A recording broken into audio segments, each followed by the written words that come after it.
ിരുന്ന കാലത്തെ അദ്ദേഹത്തിന്റെ സഹജീവികൾക്ക്, സഹപ്രവർത്തകർക്ക് എല്ലാവർക്കും തന്നെ തീർച്ചയായും അലി അക്ബർ ഷാ, നമ്മളിപ്പോൾ മാവൂർ റോഡിലേക്കുള്ള യാത്രയിലാണ്. കോഴിക്കോട് മാവൂർ റോഡ് ശ്മശാനത്തിലാണ് ഔദ്യോഗിക ബഹുമതികളോടെ നമ്മുടെ പ്രിയപ്പെട്ട MTയുടെ സംസ്കാര ചടങ്ങുകൾ നടക്കുന്നത്. അതിനായുള്ള ക്രമീകരണങ്ങളെല്ലാം പൂർത്തിയായിരിക്കുന്നു. മാവൂർ റോഡ് ശ്മശാന സ്മൃതി പഥത്തിൽ ഗാർഡ് ഓഫ് ഓണർ നൽകിയാണ് അദ്ദേഹത്തെ യാത്രയാക്കുന്നത്. പൂർണ്ണ ഔദ്യോഗിക ബഹുമതികളോടെയാണ് അദ്ദേഹത്തിന് യാത്രാമൊഴിയേകുന്നത്. അലി, ഇപ്പോൾ ഈ ആംബുലൻസ് കടന്നു പോകുന്ന മാവൂർ റോഡ് ശ്മശാനത്തിലേക്കുള്ള വഴിയിൽ, ആ വഴിയിൽ കണ്ട പലരും ഒരുപക്ഷെ MTയുടെ കഥാപാത്രങ്ങളായി നമ്മൾ വായിച്ചിട്ടുണ്ടാകുമല്ലേ?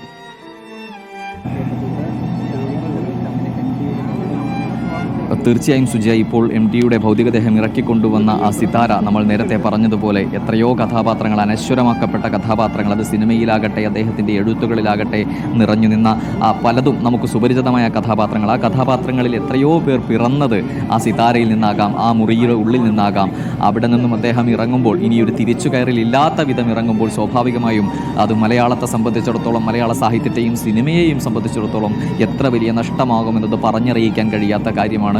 അനശ്വരമായ കഥാപാത്രങ്ങൾ അദ്ദേഹത്തിൻ്റെ എഴുത്തിലൂടെ മലയാളിയുടെ മനസ്സിൽ ഇന്നും മായാതെ നിറഞ്ഞു നിൽക്കുന്നുവെങ്കിൽ അത് MT വാസുദേവൻ നായർ എന്ന മനുഷ്യൻ അദ്ദേഹത്തിൻ്റെ ജീവിതകാലം കൊണ്ട് മലയാളത്തിന് സമർപ്പിച്ച അദ്ദേഹത്തിൻ്റെ ഏറ്റവും മഹത്തായ സമർപ്പണം എന്ന് തന്നെ പറയേണ്ടി വരും. സ്വാഭാവികമായും ഇനിയൊരു തൂലികയുടെ ചലനം ആ കൈകളിൽ നിന്നുണ്ടാകില്ല, ഇനിയൊരു അക്ഷരമാക്ക ആ തൂലികയിൽ നിന്നും പിറക്കില്ല, ഇനിയൊരു കഥാപാത്രത്തിന് ജീവൻ നൽകാൻ അദ്ദേഹത്തിൻ്റെ കൈകൾ ചലിക്കില്ല എന്ന തിരിച്ചറിവ് അത് വേദനയുണ്ടാക്കുന്നതാണ്. മലയാളത്തെ സംബന്ധിച്ചിടത്തോളം ഹൃദയം നുറുക്കുന്നതാണ്. പക്ഷേ അപ്പോഴും ഇന്നോളം ഈ 7 പതിറ്റാണ്ട് കാലം കൊണ്ട് അദ്ദേഹം ജീവൻ നൽകിയ കഥാപാത്രങ്ങൾ അത് കാലാതീതമായി നിലനിൽക്കുക തന്നെ ചെയ്യും.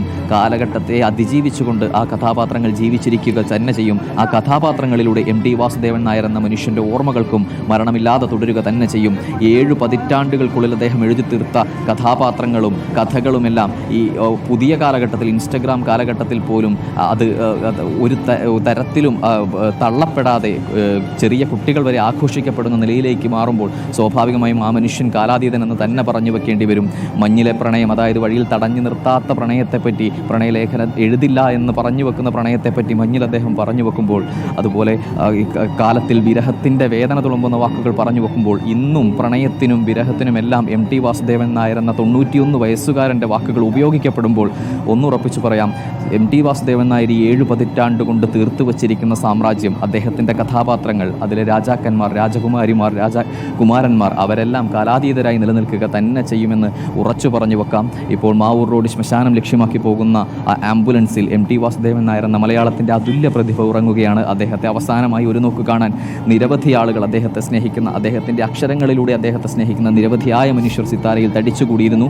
അവരെല്ലാം അദ്ദേഹത്തെ അവസാനമായി ഒരു നോക്ക് കണ്ടു. കൊട്ടാരം റോഡിൽ തടിച്ചുകൂടിയിരുന്ന മനുഷ്യരും അവരുടെ ആഗ്രഹം പൂർത്തിയാക്കി ഇനി മാവൂർ റോഡ് ശ്മശാനത്തിലേക്ക് എത്തുമ്പോൾ അവിടെയും ഒരു വലിയ ജനപ്രവാഹം തടിച്ചുകൂടിയിരിക്കുന്നുവെന്ന് തന്നെയാണ് നമ്മൾ മനസ്സിലാക്കുന്നത്. അവരും തങ്ങളുടെ പ്രിയപ്പെട്ട MTയെ, തങ്ങളുടെ പ്രിയപ്പെട്ട കഥാകാരനെ അവസാനമായി ഒരു നോക്ക് കാണും. അതിനുശേഷം MT വാസുദേവൻ നായർ എന്ന അതുല്യ പ്രതിഭ നമ്മളോട് വിട പറയും. അപ്പോഴും നിലനിൽക്കുന്നത് നമ്മൾ പറഞ്ഞതുപോലെ അദ്ദേഹം എഴുതി വെച്ച വാക്കുകളാണ്, അദ്ദേഹം ജീവൻ പകർന്ന കഥാപാത്രങ്ങളാണ്. അതൊന്നും മരണമില്ലാതെ അനശ്വരമായി തുടരുക തന്നെ ചെയ്യും. മലയാളത്തെ സംബന്ധിച്ചിടത്തോളം തീരാനഷ്ടം, കേരളത്തെ സംബന്ധിച്ചിടത്തോളം തീരാനഷ്ടം. രാഷ്ട്രീയ മേഖലയിൽ നിന്നും, സാമൂഹ്യ മേഖലയിൽ നിന്നും, അതുപോലെ സാഹിത്യ മേഖലയിൽ നിന്നുള്ള നിരവധിയായ മനുഷ്യർ പറഞ്ഞു വെച്ചതുപോലെ ഈ വിടവ് നികത്തുക എന്നത് അസാധ്യമാണ്. അത് ചിന്തകൾക്ക് പോലും അതീതമാണ്. കാരണം MT വാസുദേവൻ നായർ എന്ന മനുഷ്യർ ഈ 7 പതിറ്റാണ്ട് കൊണ്ട് തീർത്തു വച്ചിരിക്കുന്ന അദ്ദേഹത്തിൻ്റെ സാമ്രാജ്യം ഈ പറഞ്ഞതുപോലെ മറ്റൊരാൾക്കും സ്വപ്നം കാണാൻ കഴിയാത്തതാണ്, തകർക്കാൻ കഴിയാത്തതാണ്. അതുകൊണ്ട് തന്നെ MT നമ്മളോട് വിട പറയുമ്പോഴും അദ്ദേഹത്തിൻ്റെ ഓർമ്മകൾ, അദ്ദേഹത്തിൻ്റെ കഥാപാത്രങ്ങൾ, അദ്ദേഹം ജീവൻ നൽകിയ അക്ഷരങ്ങൾ അതിവിടെ തുടരുക തന്നെ ചെയ്യും. ആ തുടിപ്പിലൂടെ MT വാസുദേവൻ നായർ എന്ന പേരും അദ്ദേഹത്തിൻ്റെ ഓർമ്മകളും ഇവിടെ നിലനിൽക്കുക തന്നെ ചെയ്യും. സുജയ, എന്തായാലും ഇപ്പോൾ നിലവിൽ മാവൂർ റോഡ് ശ്മശാനം ലക്ഷ്യമാക്കിക്കൊണ്ട് MT വാസുദേവൻ നായരുടെ ഭൗതികദേഹവും വഹിച്ചുകൊണ്ടുള്ള ആംബുലൻസ് പോവുകയാണ്. അതിന് പിന്നാലെ ഒരു വലിയ ജനാവലി കാണാം. അതിന് പിന്നാലെ പല വാഹനങ്ങളിലായി ഒരു വലിയ ജനാവലി കാണാം. അവരെ നിയന്ത്രിക്കാനായി പെടാപ്പാടുപെടുന്ന പോലീസിനെ കാണാം. ഇതെല്ലാം എത്രമാത്രം ഉണ്ടായിരുന്നു ഈ 7 പതിറ്റാണ്ട് കാലം കൊണ്ട് MT വാസുദേവൻ നായർ കേരളത്തിന്, മലയാളികൾക്ക്, വായിക്കുന്ന മനുഷ്യർക്ക്, സാധാരണക്കാർക്ക് എന്നുള്ളതിൻ്റെ തെളിവ് കൂടിയാണ് ഇപ്പോൾ കോഴിക്കോട് കാണുന്നത്. മാവൂർ റോഡ് ശ്മശാനത്തിലേക്ക് നിമിഷങ്ങൾക്കുള്ളിൽ ഈ ആംബുലൻസ് എത്തിച്ചേരും. അവിടെ വെച്ച് മലയാളത്തിൻ്റെ ഈ അതുല്യ പ്രതിഭ അവസാനമായി നമ്മളോട് യാത്ര പറയും. ഏറ്റവും ഒടുവിൽ ആ മുഖം കാണാനുള്ള അവസരമാണ് നമുക്കിപ്പോൾ ആകാശ ദൃശ്യങ്ങളിലൂടെ കാണാം. MD വരുന്ന വഴി MD മടങ്ങുകയാണ്. ആ മടക്ക യാത്രയാണ് നമ്മളിപ്പോൾ കാണുന്നത്. MDക്ക് ഏറ്റവും പരിചിതമായ കോഴിക്കോട്, ആ കോഴിക്കോട്ട് നിന്ന്, കോഴിക്കോട്ടെ പരിസരങ്ങളിൽ നിന്ന് അദ്ദേഹം തൻ്റെ കഥാപരിസരത്തേക്ക് കൂടെ കൂട്ടിയ കഥാപാത്രങ്ങളുണ്ട്. അതുപോലെ തന്നെ അദ്ദേഹം ഏറ്റവും കൂടുതൽ സമയം ചെലവഴിച്ച ആ വീട് സിത്താര, അവിടെ നിന്നുള്ള മടക്കമാണിത്. ആ മടക്ക യാത്രയാണ് നമ്മൾ കാണുന്നത്. ഈ വഴിയിലൂടെ ഇനി തിരിച്ച് MDക്കൊരു പോക്കില്ല. അദ്ദേഹം ആ ശ്മശാനത്തിലെ സ്മൃതിപഥത്തിലേക്ക് എത്തുകയാണ്. ആ വഴിയിലൂടെ ആംബുലൻസ് കടന്നു വരുമ്പോൾ അദ്ദേഹം സഞ്ചരിച്ച വഴികളാകാം, അദ്ദേഹം പോയിട്ടുള്ള അദ്ദേഹത്തിൻ്റെ പ്രിയപ്പെട്ട കോഴിക്കോടിനോട് വിട പറയുകയാണ് അദ്ദേഹം.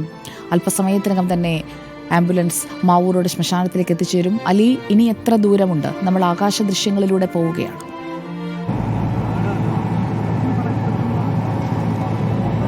സുജയ, നിമിഷങ്ങൾ മാത്രമേ ഉള്ളൂ മാവൂർ റോഡ് ശ്മശാനത്തിലേക്ക് ഈ ആംബുലൻസ് എത്തിച്ചേരാനായി. അവിടെയും ഒരു വലിയ ജനക്കൂട്ടം ഈ ആംബുലൻസ് കാത്ത് അതിനകത്തുറങ്ങുന്ന തങ്ങളുടെ പ്രിയപ്പെട്ട കഥാകാരനെ കാത്ത് നിൽക്കുന്നുണ്ട്. നമ്മളിപ്പോൾ പോയിക്കൊണ്ടിരിക്കുന്ന ഈ കോഴിക്കോട് മാവൂർ ഭാഗം MT വാസുദേവൻ നായർ ജന്മം നൽകിയ കഥാപാത്രങ്ങളിൽ എത്രയോ പേർ ഇവിടെ ജീവിച്ചിരുന്നവരാകാം, ഇന്നും ജീവിച്ചിരിക്കുന്നവരാകാം. ഈ കഥാപരിസരമെല്ലാം അദ്ദേഹത്തിൻ്റെ അക്ഷരങ്ങളിലൂടെ പലപ്പോഴും നമ്മളിലേക്ക് എത്തിച്ചിട്ടുണ്ടാകാം. അതിൽ പലതും ദൃശ്യമായി നമ്മളിലേക്ക് സിനിമകളായി എത്തിയിട്ടുണ്ടാകാം. നമ്മുടെ മനസ്സിൽ പതിഞ്ഞുപോയ ചിത്രങ്ങളിൽ പലതും അദ്ദേഹം കണ്ടു പഴകിയത് ഈ കോഴിക്കോടിൻ്റെ തെരുവുകളിൽ നിന്ന് തന്നെയാണ്. ഈ യാത്ര ഇത് MT കണ്ണു തുറന്നു നടത്തിയിരുന്ന നിരവധിയായ യാത്രകളിലൂടെ, അത്തരം കഥാപാത്രങ്ങളിലൂടെ എല്ലാം നമ്മളിലേക്ക് എത്തി. MT കണ്ണു തുറക്കാതെ ഇനിയൊരു കാഴ്ചകളും കാണാതെ മാവൂർ റോഡ് ശ്മശാനത്തിലേക്ക് കോഴിക്കോടിൻ്റെ തെരുവിലൂടെ പോയിക്കൊണ്ടിരിക്കുകയാണ്. ഇനിയൊരു കഥാപാത്രത്തിന് ജന്മം നൽകാൻ MT ഇല്ല. ഇനിയൊരു അക്ഷരം ചലിപ്പിക്കാൻ, ഇനിയൊരു തൂലിക ചലിപ്പിക്കാൻ MT ഇല്ല. MT ഇന്നോളം എഴുതി വെച്ച അക്ഷരങ്ങളിലൂടെ, ജന്മം നൽകിയ കഥാപാത്രങ്ങളിലൂടെ മാത്രമാകും ഇനി ആ ഓർമ്മകൾ നമ്മളിൽ നിലനിൽക്കുക. ഇനി MT വാസുദേവൻ നായർ എന്ന അതുല്യ പ്രതിഭ ജീവിക്കുക.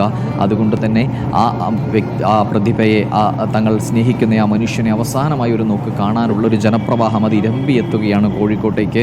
ഈ വാഹനം കടന്നു പോകുന്ന വഴികളിലെല്ലാം തന്നെ നിരവധി ആളുകൾ ആംബുലൻസ് കാണാനായി നിൽക്കുന്നുണ്ട്. അവരെല്ലാം സംബന്ധിച്ചിടത്തോളം അവരിൽ പലരുമായിരുന്നു MTയുടെ കഥാപാത്രങ്ങളായി നമ്മളിലേക്ക് എത്തിയത്. അവരിൽ പലരുടെയും ജീവിതമായിരുന്നു MTയുടെ കഥകളായി നമ്മളിലേക്ക് എത്തിയത്. അതുകൊണ്ട് തന്നെ ഇനിയൊരു മടക്കമില്ലാത്ത യാത്രയ്ക്കായി MT മാവൂർ റോഡ് ശ്മശാനത്തിലേക്ക് പോയിക്കൊണ്ടിരിക്കുന്നു. നിമിഷങ്ങൾക്കുള്ളിൽ മാവൂർ റോഡ് ശ്മശാനത്തിലേക്ക് എത്തും. ഇത് അവസാന യാത്രയാണ് കോഴിക്കോടിൻ്റെ തെരുവിലൂടെ. MT വാസുദേവൻ നായർ എന്ന അതുല്യ പ്രതിഭയെ സംബന്ധിച്ചിടത്തോളം അദ്ദേഹത്തിൻ്റെ കഥാപശ്ചാത്തലമായി പലപ്പോഴും മാറിയിരുന്ന നഗരം, പലപ്പോഴും മാറിയിരുന്ന നാട്, പലപ്പോഴും മാറിയിരുന്ന നാട്ടുകാർ, അവരെയെല്ലാം വിട്ട് MT വാസുദേവൻ നായർ പിരിയുകയാണ്. ഇനിയൊരു പുതിയ കഥ പിറക്കില്ല, ഇനിയൊരു പുതിയ കഥാപാത്രത്തിന് ജീവൻ ലഭിക്കില്ല എന്ന തിരിച്ചറിവ് അത് മലയാള സാഹിത്യരംഗത്തെ സംബന്ധിച്ചിടത്തോളം മാവൂർ റോഡിൽ നിന്ന് ഇതാ ശ്മശാനത്തിലേക്കുള്ള വഴിയിലേക്ക് അവസാന യാത്രയാണ് അദ്ദേഹത്തിൻ്റെ. മാവൂർ റോഡിൽ നിന്ന് ശ്മശാനം റോഡിലേക്ക് ആ വാഹനം MT വാസുദേവൻ നായർ എന്ന നമ്മുടെ പ്രിയപ്പെട്ട MTയുടെ ഭൗതികദേഹവും വഹിച്ചുകൊണ്ടുള്ള വാഹനം ഇതാ ശ്മശാനം റോഡിലേക്ക് കടന്നു കഴിഞ്ഞിരിക്കുന്നു. അലി അക്ബർ ഷാ ഇതാ ശ്മശാനത്തിലേക്ക് എത്തുകയാണ്. അൽ അമീൻ നമുക്കൊപ്പമുണ്ട് ശ്മശാനത്തിൽ നിന്ന്. അൽ അമീൻ, പിന്നിട്ട വഴികൾ അതേറെയാണ്. ആ വഴികളിൽ അദ്ദേഹം കണ്ട കഥാപാത്രങ്ങളൊക്കെ നമുക്ക് തന്നുകൊണ്ട് അദ്ദേഹം ഇതാ അൽ അമീൻ നിൽക്കുന്ന മാവൂർ ശ്മശാനത്തിലേക്ക് എത്തുകയാണ്. ഇനി അവിടെയുള്ള സ്മൃതിപഥത്തിലേക്കാണ് അദ്ദേഹത്തിൻ്റെ യാത്രയിലെ അവസാനത്തെ ചുവട്.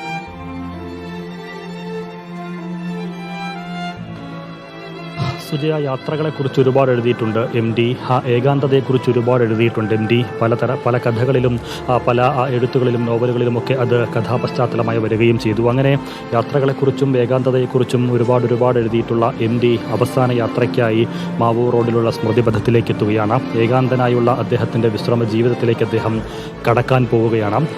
ഈ പറയുന്ന സ്മൃതിപഥം 29-ാം തീയതി ഉദ്ഘാടനം ചെയ്യാനിരുന്നതായിരുന്നു. 2 വർഷമായി നവീകരണ പ്രവർത്തനങ്ങൾക്കായി അടച്ചിട്ട് ചില അതിഥികളെയൊക്കെ കൊണ്ടുവന്ന് ഉദ്ഘാടനത്തിന് കാത്തിരിക്കുകയായിരുന്നു അധികൃതർ. അപ്പോഴാണ് ക്ഷണിക്കപ്പെടാത്ത, അവിചാരിതമായ, അപ്രതീക്ഷിതമായ ഒരു അതിഥിയായി ഈ സ്മൃതിപഥത്തിൻ്റെ ഉദ്ഘാടനം നിർവഹിക്കാൻ മലയാളത്തിൻ്റെ എഴുത്തുകാരൻ MT കാലം കാത്തുവെച്ച ഒരു വിശിഷ്ട അതിഥിയായി മാറുകയാണ്. ഈ സ്മൃതിപഥത്തിലേക്ക് MT വന്നു കഴിഞ്ഞാൽ ഇനി ഇങ്ങോട്ട് വരാനിരിക്കുന്ന ആളുകളെ മുഴുവൻ സ്വീകരിക്കുന്നതിനൊരു പക്ഷേ നിശബ്ദ സാന്നിധ്യമായി എം ഡി ഇവിടെ ഉണ്ടാകുമെന്നുള്ള കാര്യത്തിൽ സംശയമില്ല. എം ഡിയുടെ ഭൗതികദേഹം ഇപ്പോൾ ഇതാ മാവൂർ റോഡിലെ സ്മൃതിബദ്ധം എന്ന ശ്മശാനത്തിലേക്ക് കടന്നു വരികയാണ്. ഒരുപക്ഷെ മുമ്പ് എം ഡിക്ക് വേണ്ടപ്പെട്ട പലരെയും ഇവിടെ ചിതയായി ഒടുങ്ങിയിട്ടുണ്ടാകാം. അപ്പോഴെല്ലാം എം ഡിയുടെ സാന്നിധ്യം ഇവിടെ ഉണ്ടായിരുന്നിട്ടുണ്ടാകാം. അങ്ങനെ എം ഡിക്ക് പരിചയമുള്ള മണ്ണാണ്, ഇവിടുത്തെ മൺതരികൾക്ക് പരിചയമുള്ള എം ഡിയാണ്. ആ മൺതരികൾ എം ഡിയെ ഏറ്റുവാങ്ങാൻ പോവുകയാണ്. എം ഡിയുടെ വീടും ഈ സ്മൃതിബദ്ധ ശ്മശാനവും തമ്മിൽ അധിക ദൂരമില്ല. ഒരുപക്ഷെ പലപ്പോഴും എം ഡി നടന്നു പോയിട്ടുള്ള ഇടങ്ങളാണ്, എം ഡിയുടെ പാദസ്പർശമേറ്റ സ്ഥലങ്ങളാണ്. അവിടേക്ക് തന്നെ മലയാളത്തിൻ്റെ പ്രിയപ്പെട്ട എഴുത്തുകാരൻ അന്ത്യനിദ്രയ്ക്കായി കടന്നു വരുന്നു എന്നുള്ളത് ഏവരെയും സംബന്ധിച്ച് ദുഃഖകരമായ ഒന്ന് തന്നെയാണെന്നതിൽ സംശയമില്ല. എം ഡിയുടെ മടക്കം, എം ഡിയുടെ പോക്ക്, എം ഡിയുടെ ഈ മടങ്ങിവരവില്ലാത്ത രണ്ടാം മൂഴമില്ലാത്ത യാത്ര മഞ്ഞുകണമായി, മഞ്ഞുതുള്ളികൾക്കിടയിലേക്കൊരു മഞ്ഞുകണമായി എം ഡി മടങ്ങുമ്പോൾ അദ്ദേഹത്തിന് അർഹിക്കുന്ന യാത്രയയപ്പ് കേരളം നൽകേണ്ടതുണ്ട്. കുടുംബവും എം ഡിയും അത് ആഗ്രഹിച്ചിരുന്നില്ല. ഔദ്യോഗികമായ ഒരു ബഹുമതിയും അദ്ദേഹം ആഗ്രഹിച്ചില്ല, ഒരു യാത്രയയപ്പും അദ്ദേഹം ആഗ്രഹിച്ചില്ല. പക്ഷേ സാഹിത്യത്തിൻ്റെ കുലപതി മലയാളത്തിന് സമ്മാനിച്ച ബഹുമതികൾ അനവധിയാണ്. ജ്ഞാനപീഠം ഉൾപ്പെടെ എം ഡി നേടിയ പുരസ്കാരങ്ങളൊക്കെയും അത് എം ഡിക്കായിരുന്നില്ല, അത് എം ഡി മലയാളത്തിന് സമ്മാനിക്കുകയായിരുന്നു. അങ്ങനെ മലയാളത്തെ തൻ്റെ കൃതികളിലൂടെ, തൻ്റെ എഴുത്തിലൂടെ, തൻ്റെ തൂലികയിലൂടെ മലയാളത്തെ ആദരിച്ച, മലയാളം ആദരിക്കപ്പെടുന്നതിന് കാരണക്കാരനായ ആ മഹാമേരുവിനെ, ആ മഹാമനുഷ്യനെ വെറുതെ അങ്ങ് യാത്രയാക്കാൻ മലയാളികൾക്കാവില്ല.